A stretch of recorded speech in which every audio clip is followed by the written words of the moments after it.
Humans have been defined by numerous things, whether that be our creativity or our greed. We are important organisms, and we are diverse.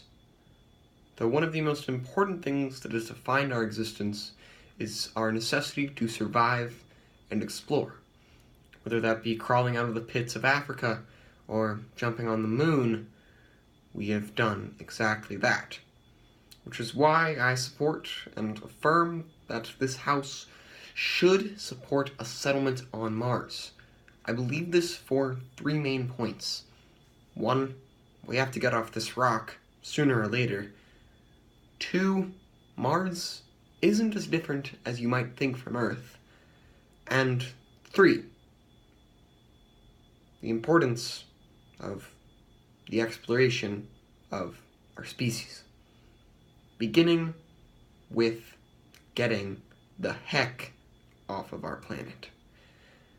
We are in the midst of many disasters, whether that be earthquakes, tsunamis, famine, resource wars because of our limited resources on Earth, or ethnic conflict due to the limited land that we have.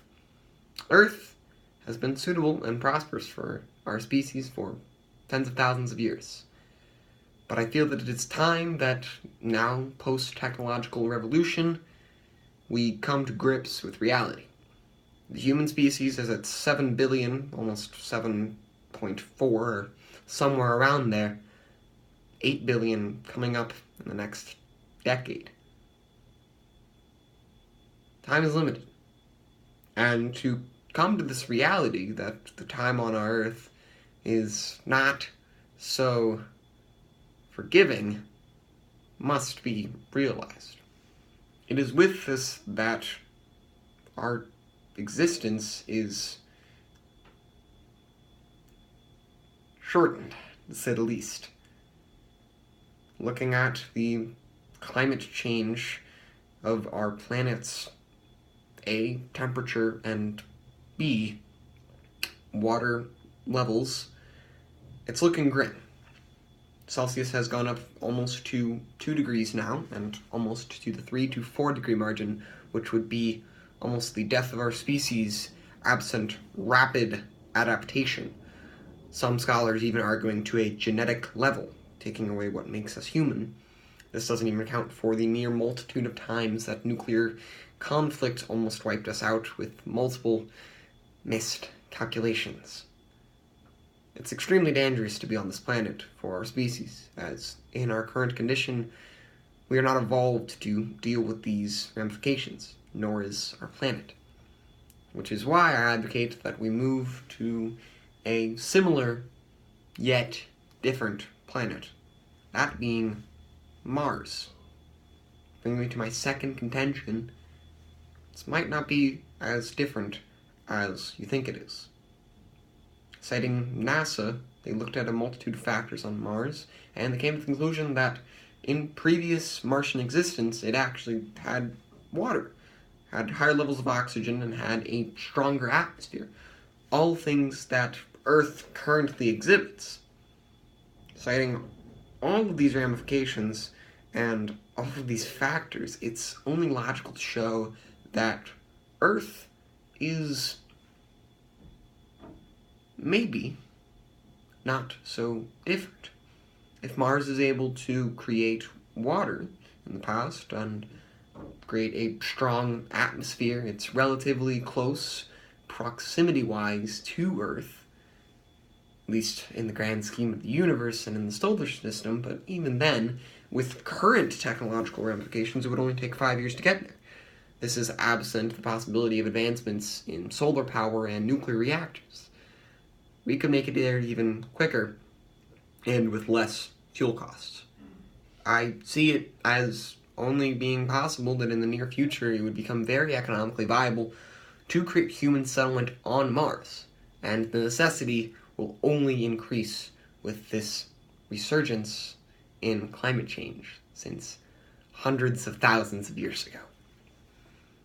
Bringing me to my third and final contention, which is although there might be a necessity to continue exploring, and although there might be a probable chance that Martian life could eventually be sustainable and economically pragmatic, humans must explore. It is in our DNA. We are an explorative and constantly innovating species. We don't just sit there and wallow in our current habitat. We like to move around, be nomadic, and continue on. Even in this lazy and stationary society that we have today, we all have an explorative nature to one of us. It's important to the idea of human being to move, to be free. And with limited resources continuing on into the future, this push will only increase. The Spanish and British and Germans and other European nations decided to move out of Europe when they realized that there wasn't as much or enough space in Europe to contain everyone, creating many pilgrims to move to America and allowing Europe to become the most powerful continent on the planet. It was through that exploration that they became successful. And although other civilizations such as Mali or the Phoenicians or the Chinese could have equally been just as successful, they didn't have that same explorative drive that European civilizations did. It was that allowed Europe to become the most powerful in the world. Same goes for essentially all of anthropological history. The United States, creating its power and usurping all others through exploration, planting that flag on the moon, became powerful. It is through that exploration that we have discovered new technologies, came up with new ideas, and progressed our species to levels that are currently unthought of. And what's that next explorative frontier? Mars. Thank you.